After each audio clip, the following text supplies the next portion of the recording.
Howdy do!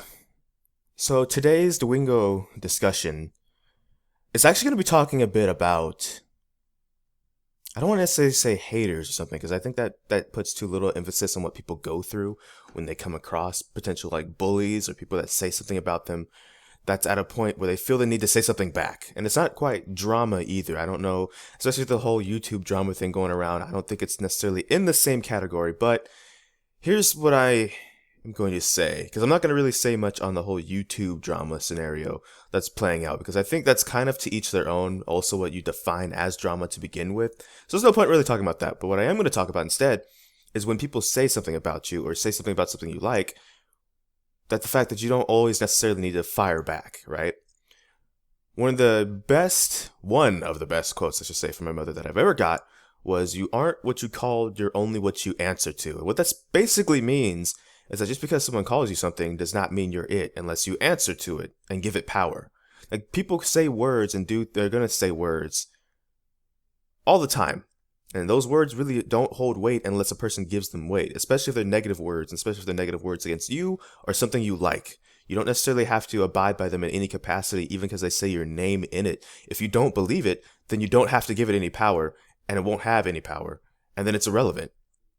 And that's what I mean by not always having to fire back at what people say about you. If you know who you are and you're okay with who you are, then no one else can really bring you down, because no one else's words will matter. The words are irrelevant. The words just don't have any meaning. So they can call you all the kind of things you want, but it doesn't matter. And I could just repeat that for like the next 10 minutes, to be honest, but that's really all that's saying and what the definition kind of means. So when someone criticizes you, even if it's critique and it's really to help you grow, that's one thing. But some people like to say that hate is even criticism, and I'm sorry, but it's not. Hatred is hatred. Hatred is bad. Hatred is not something you should give any weight to, because then you're going to dwell on it more than you should in the attempt to make criticism so that you could somehow use it to grow. And don't do that. Find the difference between criticism and hatred.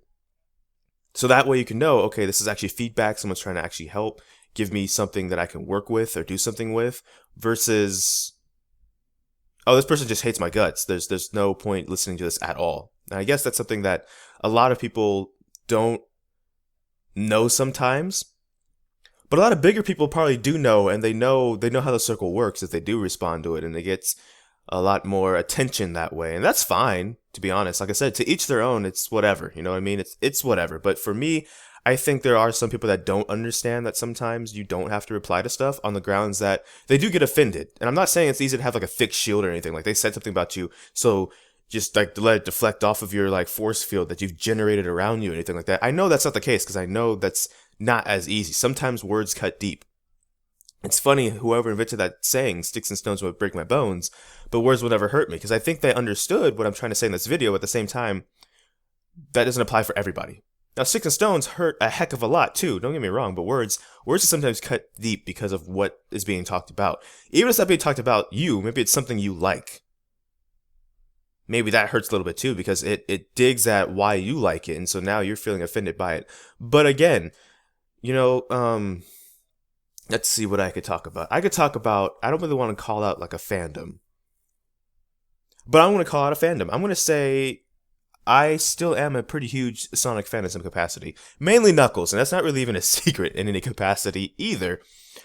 But as you know, when you bring up the Sonic fandom in general, at least, I know there's people that stand out, there's people that aren't, you know, like a part of the whole, but when you talk about it in general, it's usually in an insulting manner as one of the worst fandoms on the internet. But if you like Sonic still, or just like a character in Sonic, or like the franchise, like the games, or like a show, something, then the fandom's going to get insulted, and then you got to realize, as long as you're not one of those people that contributed the reasons of why it gets insulted, then it doesn't matter to you, even though you're technically part of it. You know what I mean? Like, you can say the same thing about Minecraft or League of Legends, right? Minecraft, especially with all the, you know, pedophiles and stuff, you could say has not the best look in the spotlight, even though Notch decided to comment recently and say, "I don't have the most toxic community on the internet. I didn't invent League of Legends." Yeah, well, being in both, I feel that's a little bit debatable. I feel Minecraft is actually still the worst. But I love Minecraft personally, and I'm not saying everybody in Minecraft is terrible either. I'm saying as a whole in the spotlight, because the bad parts of something is what's mostly looked at more than the best parts of it. But But anyway, that's my point. I'm involved in all three of those in some capacity. And I'm okay with what's said about all three of them because I don't let those affect me because I don't do those things. And that's part of it at the end of the day. If you don't do the things, that's why it's being criticized or something. If you're not what's being called, then don't answer to them. And I guess that's, again, I could just reiterate this over and over and over. And at the end of the day, that's all I can really say. There's not too much more I could say about that. So, because you're either on one side of the coin where you know that it's going to rank in attention or views or something, so you're doing it on purpose, and that's you. You got to do your business. You got to do you. It's your life to live.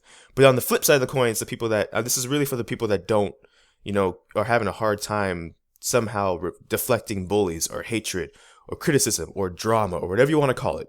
This one's really for those people to find a way to not necessarily have a thicker skin, but just know in your mind what's being said isn't about you, so that you can find a way to ignore it down the road at least. Start training your mind to being like, hey, this fandom or me, we're called this, but I'm not this. So this has no power over me anymore. These words have no power over me anymore. I can ignore this. I can live life just fine. And these are just ramblings of a guy who's really irrelevant and doesn't know too much of nothing. This is just what I've done in the past to get through situations like this. And maybe that might help one person listening to this video. I don't know. It might help nobody. In which case, I'm sorry. I kind of wasted 7 minutes of your time. But I thought I'd at least try and make a video. Because maybe, just maybe, it might help somebody. So that's all for this video. I don't know what the next video is going to be. Because life is full of a lot of kinks. But until next time, take care. GG. Get jinxed.